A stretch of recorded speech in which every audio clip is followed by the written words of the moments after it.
एक गरीब बेटी जिसकी शादी नहीं हो रही है, उसको पूरे समाज मिलकर के उसकी बेटी की शादी दिलाए। अगर ऐसी गरीब आदमी है जिसको चल फिर नहीं पाता, वो बीमार की वजह से बिस्तर में पड़ा है, उसके इलाज के लिए रुपया नहीं है, चाहिए हमको और आपको, मालदार को चाहिए कि उसकी इलाज कराने के लिए रुपया दे। और आप और हमको चाहिए कि कोई गरीब इंसान है जिसके पास रहने के लिए घर नहीं, जिसके लिए पहनने के लिए कपड़ा नहीं, वो इंसान दर दर ठोकरें खा रहे हैं, वैसे आदमी को आप कपड़ा पहनाए। बताओ तो सही, हमारे यहाँ से मेंबर बनता है, हमारे यहाँ से डीलर बनता है, हमारे यहाँ से मुखिया बनता है, हमारे यहाँ से एमपी बनता है, हमारे यहाँ से एमएलए बनता है, किसका लूटता है? सिर्फ गरीब का लूटता है, किसी का नहीं। आज डीलर लूटता है किसका? डीलर लूटता है गरीबों का। मेंबर लूटता है किसका? किसी यतीम बेवा औरत की 1,20,000 घर के नाम से आया, मेंबर ने उसको 80,000 रुपया दिया, 40,000 दब लिया। करता है कि नहीं ब्रदर? मेरे बोलो, करता है कि नहीं? आज बताइए, जिस मेंबर को आपने जिताया, जिस मेंबर को आपने गली गली में रात रात जाग करके आपने वोट देकर जिताया, जब आप बीमार पड़ जाएंगे वो भी आपको पूछने नहीं आएंगे, वो भी आपके करीब नहीं आएंगे। लेकिन मेरे दोस्तों, आज बताओ, कोई डॉक्टर बन जाता है, डॉक्टर का देखिए चलन, 80 लाख रुपया खर्चा करके डॉक्टर बना, लेकिन लूटता किसको? आपको और हमको। बगैर सीजर के करो सीजर करो, बगैर ऑपरेशन के ऑपरेशन करो, बगैर इलाज के, ये लूटता किसको? सिर्फ हमको और आपको। इसीलिए मुसलमानों, आपका कोई नहीं है, सिर्फ आप मस्जिद में आए और अल्लाह से गिड़गिड़ाए रोए, सिर्फ अल्लाह के जात के अलावा कोई आपकी मददगार नहीं है। सब आपका लूटारू, सब आपके जो दोस्त आपकी मेहमान नवाजी के लिए, जब तक आपकी जान सही सलामत हो तो आपका दोस्त आपके करीब आएंगे और आपसे पूछेंगे, दोस्त चलो चाय की दुकान में अड्डा दे। लेकिन मेरे दोस्त, तुम जब बीमार पड़ जाओगे, वो दोस्त भी तुमको झांकने नहीं आएगा, तुमको पूछने नहीं आएगा। अगर जब तुम मर जाओगे, जब कब्र में रख दिया जाए, ये बीवी के लिए जो तुम आज ठगबाजी कर रहे हो, सूदबाजी कर रहे हो, दूसरे को लूट रहे हो, यही बीवी तुम मरने के बाद 40 दिन के बाद दूसरे की यहाँ शादी करके वो अपनी फैमिली नचाएगी। लचाती कि नहीं? लचाती कि नहीं? अगर आप ये चीज को समझना चाहते हैं, मैं सबसे बड़ी बात आपको नहीं सुनाना चाहता हूँ, एक बात सिर्फ सुनाऊंगा जिसमें आपकी घर में जो खुशहाली, आपके घर में जो परेशानी है, उस परेशानी दूर हो। आप सुनना चाहते हैं? सब हाथ उठा के बोलिए, एक बार हाथ उठा के बोलिए कि इंशाअल्लाह सब सुनेंगे। बस एक बार दुरूद शरीफ पेश करो। अल्लाहुम्मा सल्ली अला सय्यिदिना मौलाना मुहम्मद बारिक वसल्लिम सल्लल्लाहु अलैहि वसल्लम अलैहि। बायजीद बुस्तामी अलैहिर्रहमा बहुत बड़े अल्लाह के वली थे, बहुत बड़े अल्लाह के वली। मुल्क में रहते थे, उसके करीब के गांव के करीब एक गांव था। उस देहात में इतनी परेशानी कि कोई चैन से कमाते थे, सब कुछ करते थे, लेकिन कमाने के बाद भी घर में बरकत नहीं थी, सुकून नहीं था। अब हम लोग बहुत सब कमाते हैं, लाखों रुपया कमाने के बाद भी घर में लाते हैं, लाने के बाद देखते हैं कि कोई परेशानी ही परेशानी, कोई बेटा से परेशान, कोई बीबी से परेशान, कोई बीबी से परेशान, तो कोई बहन से परेशान, तो कोई अपने बाप से परेशान, तो कोई माँ से परेशान, कोई अपने जिस्म से परेशान है कि नहीं? हर कोई ना कोई किसी एक बीमारी से मुब्तला घेरे हुए हैं।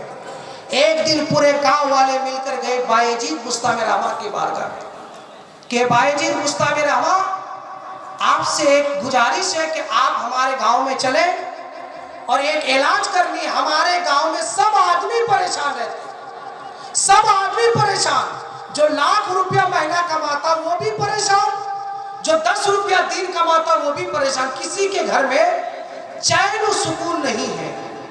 बायजीद बुस्तामी रहमा कहने लगे कि जाओ, तुम्हारे गांव के पूरब तरफ जाना, पूरब तरफ जाने के बाद देखना एक बहुत बड़ा दरख्त है, उस दरख्त में देखना एक घोंसला है, उस कौवा के घोंसले में देखना एक छोटी सी हड्डी मिलेगी, उस हड्डी को लेके आना और किसी नदी में फेंक देना। बायजीद बुस्तामी रहमा की बात को सुनने के बाद पूरे गांव वाले आते हैं, देखता है कि गांव की पूरब तरफ एक बहुत बड़ा दरख्त है, उस दरख्त के बीच में घोंसला है। एक आदमी दरख्त पर चढ़ता है, चढ़ने के बाद देखता है कि घोंसला में एक छोटी सी हड्डी पड़ी हुई है। वहां के लोग उस हड्डी को लेते हैं, दूर में ले जाकर एक नदी में बहा देते हैं। बहाने के बाद 1 दिन 2 दिन 3 दिन के बाद देखता है कि गांव में जो परेशानियां थी वो परेशानी दूर हो गई, सबके घर में अब सुकून ही सुकून। पूरे गांव वालों मिलकर फिर बायजीद बुस्तामे रहमा के बारगाह में पहुंचे कि हुजूर मामला तो नहीं समझ में आया कि आज हम लोग सब परेशान थे, सबकी परेशानी थी, लेकिन परेशानी अचानक दूर क्यों हुई। बायजीद बुस्तामे रहमा कहने लगे, गाँव वालों सुनो सुनो, उस कौवा की घोंसले पर वो जो हड्डी थी कोई आम इंसान की नहीं, बल्कि तुम्हारे कब्रिस्तान में एक बेनमाजी की हड्डी थी। उस हड्डी को कौवा ने अपने घोंसले में रखा, उस हड्डी की वजह से पूरे गांव में मुसीबत थी। तो बताओ, पूरे घर में किसी की बेटी नमाजी नहीं, किसी की बीवी नमाज नहीं पढ़ती है, तो कोई खुद नमाज नहीं पढ़ते, उसका बाप भी नमाजी है, उसकी माँ भी नमाजी है, बीवी भी नमाजी है, बेटा भी नमाजी है, बहू भी नमाजी है, तो उस घर में बरकत आएगी कैसे। पूरी जिंदगी ताबीज करते रहो, कुरान को भी गले में लटका लो, अगर तुम नमाज नहीं पढ़ोगे, तिलावत के आदी नहीं बनाओगे, तुम्हारे घर में कभी भी चैन सुकून आने वाली नहीं है। इसीलिए सिर्फ जलसा जाकर सुनने से नहीं होगा। आज हमारे सुन्नियों में फेमस बन चुका है कि जलसा करना ही पड़ेगा, जलसा के बगैर लोग सुधरेगा नहीं।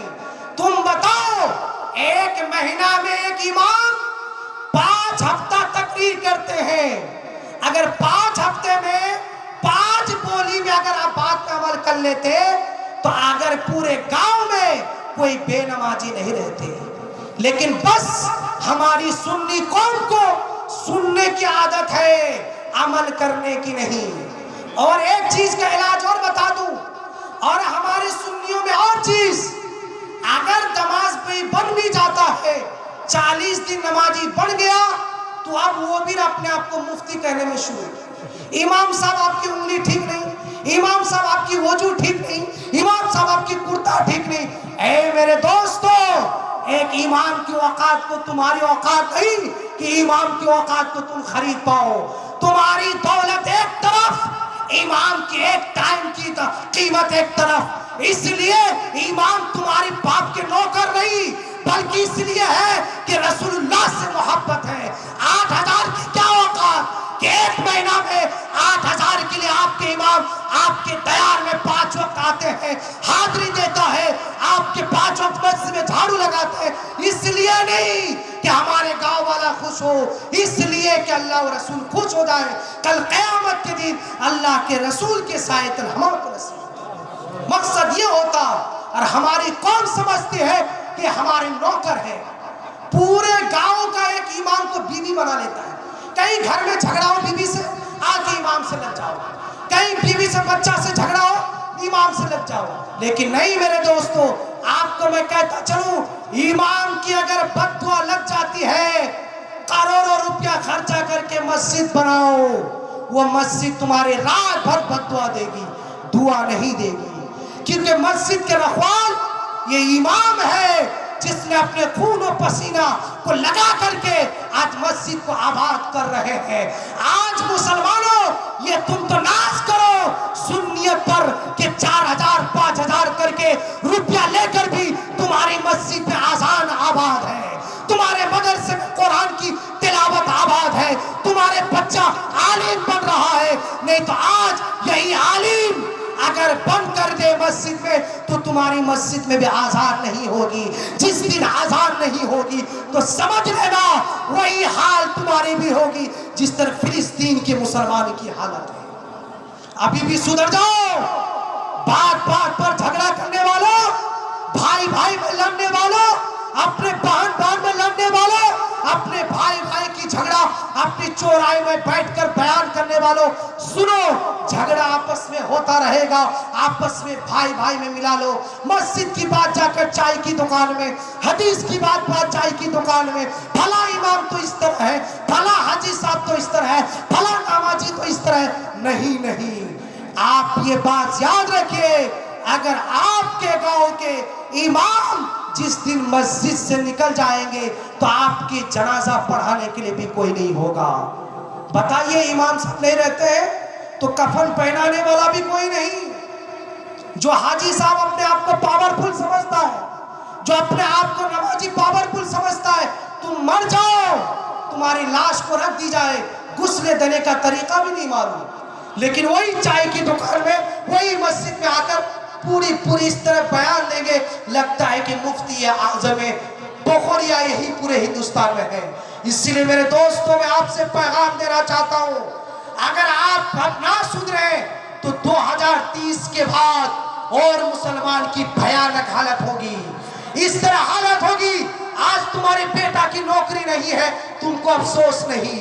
आज तुम्हारे बेटा, मालदा के कितने आदमी आज केरल में जाकर, कर्नाटक में जाकर, एमपी में जाकर लाश उसके घर में पहुंचता है, तुमको अफसोस नहीं। तुम तो सोचते हो मेरा बेटा तो मरता नहीं है, मेरा बेटा कमाता है। नहीं नहीं, इस तरह जिस तरह आज देखिए, जिस तरह दूसरे की लाश तुम्हारे गांव के आसपास में आता है, वो बहुत कम देर टाइम है कि तुम्हारे बेटा की भी लाश इस तरह आएगी। इसीलिए मेरे दोस्तों मुसलमानों, अभी भी रब्बे कदीर के बारगाह में झुक जाओ, दुनिया की कोई ताकत नहीं। अगर अभी भी मुसलमान अपने आप को पहचान ले और अपने आप को हदीसों कुरान के रोशनी पर चलने लगे, दुनिया की कोई ताकत नहीं कि मुसलमान को मिटा दे। बिल्कुल मैं नहीं मिटा सकता, क्योंकि पूरी दुनिया ने आज से नहीं 1400 साल पहले से मुसलमान को मिटाने के लिए बहुत कोशिश किया, लेकिन मुसलमान को मिटा नहीं पाए। तो इस छोड़िया के कुछ नहीं कर सकते। आज तुम ये मत समझना कि सऊदी हुकूमत तुम्हारी मदद करेगी, तुम ये मत समझना तुर्की हुकूमत तुम्हारी मदद करेगी। नहीं नहीं, सब ये हुकूमत के पुजारी हैं, ये किसी कौम के तैयार नहीं। आपको अपना हिसाब करना पड़ेगा। आप गरीब है, आप मिस्किन है, कमा के खाइए, लेकिन 5 वक्त अल्लाह के बारगाह में झुकिए, अल्लाह से दुआ कीजिए, अल्लाह से फरियाद करें। इंशाअल्लाह दुनिया की कोई ताकत नहीं कि आपको मिटा सकती है। मेरे दोस्तों, बड़ी अफसोस की बात है, आज मुसलमान की देखें, जिस इलाका में मुसलमान ज्यादा, उसी में शराब हट्टी ज्यादा है। जिस इलाके में मुसलमान ज्यादा, उस इलाके में ज़िनाकारी ज्यादा है। जिस इलाके में मुसलमान की तादाद ज्यादा, उसमें खुराफात ज्यादा है। आप न्यूज देखते होंगे, सबसे ज्यादा जिन इलाकों में मुसलमान, तुम बताओ, शराब हट्टी के शराब का जो लाइसेंस है मुसलमानों के हाथ में। आज जो ज़िनाकारी होती है, उस रंडियों को बुला के ज़िना करवाता है, वो किसके हाथ में? मुसलमान के हाथ में लाइसेंस है। ऐ मेरे दोस्तों, तुम ये मत समझो कि तुम्हारी कामयाबी शराब बेचने से है, तुम्हारी कामयाबी ज़िना करवाने से है, तुम्हारी कामयाबी ताश खेलने से है। तुम बताओ, आज से कई दिन पहले दुर्गा पूजा किया, काली पूजा किया, छठ पूजा जा रहा है, तुम्हारी पूजिश में, जलसे में, तुम्हारे जुलूस में, तुम्हारे त्योहार में, तुम्हारे कोई भी महफिल में वो शिरकत नहीं करते। लेकिन तुम बताओ, तुमने जाकर उसकी दुकान में चाय खाए, उसकी दुकान पर मिठाई खाए, उसकी दुकान के साथ जाके, आज हमारे नेताओं के हाल देखो, जाके मंदिरों में जाकर टीका लगाता है, मंदिरों में जाकर फीता काटता है। जो मुसलमान मंदिर में जाके फीता काटे, जो मुसलमान मंदिर में जाके टीका लगाए, जो मुसलमान अपने गले में कसका लगाए, वो मुसलमान हो सकता है? बिल्कुल शरीयत में उस मुसलमान है, उसकी बात का कोई वैल्यू नहीं। अगर देखने में सूरतन सीरतन मुसलमान है, लेकिन शरीयत के एतबार से मुसलमान नहीं है। बताए कितने मुसलमान लीडर है जो आज जाके फीता काटता है? कितने मुसलमान जलसा का चंदा करना चाहिए, नहीं रुपया नहीं, 500 रुपया, 1000 रुपया लीजिए। आप पूछिए, किसी दुर्गा पूजा में 50,000, किसी में 60,000, किसी में 80,000 देता है। इसीलिए मेरे दोस्तों, किसी एमएलए एमपी, किसी प्रधान के भिखारी नहीं, ये अल्लाह के घर में आओ, गिर गिरो इंशाअल्लाह जो भी दिल से मांगेंगे इंशाल्लाह मिलेगा और अपने घर में भी खुशहाली आएगी। यही से अपने तकरीर को समझ रहा हूँ। एक बार दोस्तों अल्लाह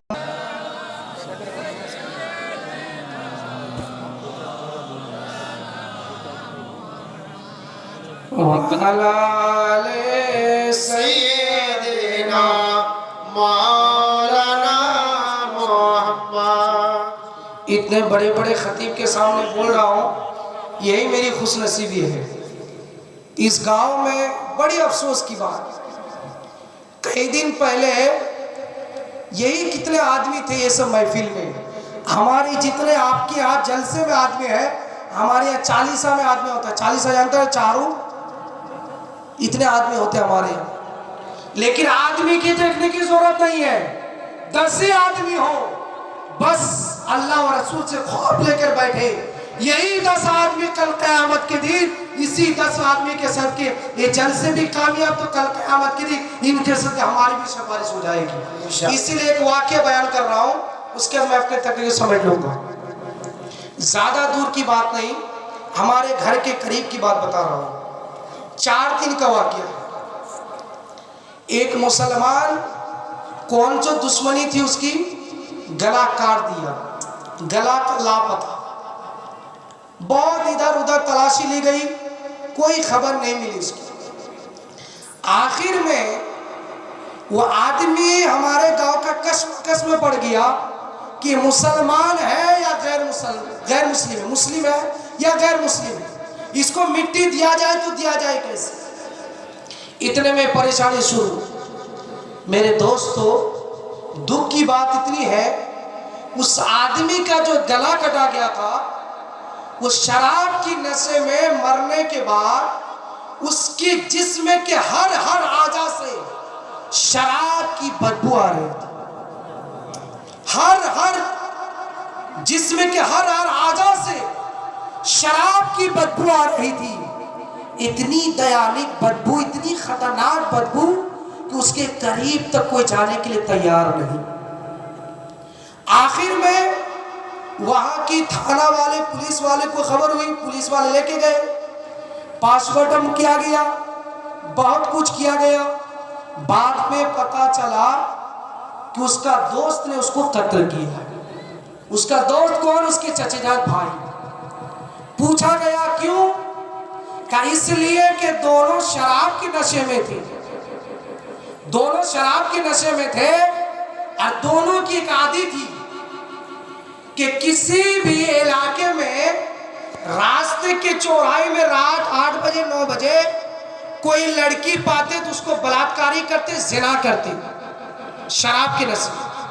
उसके दोस्त ने शराब के नशे में तो वो गलत काम किया और इस दूसरे दोस्त को मौका नहीं मिला, इसी कारण से उसको वो कत्ल कर दिया। कत्ल करने के बाद जब पोस्टमार्टम करने घर लाया गया, लाश से इतनी बदबू, इतनी नहलाने घुसने के बाद भी, कफन पहनाने के बाद भी बदबू आना शुरू हो गई। वहां के हमारे गांव वाले, कुर्ब जवार वाले गए, देखा वाकई वो शराब, इतनी शराब की दर्दनाक बदबू कि गांव वाले कह रहे हैं कि इसका हम लोग कफन दफन नहीं करेंगे। आखिर वक्त में गांव वाले क्या किए का देखिए, इसको जब ज्यों ही कब्र में कफन दफन दिया जाए तो हम लोग की कब्रिस्तान में इसको मिट्टी नहीं देने देंगे, इसको दूसरे के अपने घर के जमीन पर कहीं आप लोग मिट्टी दीजिए। इतना कहना था।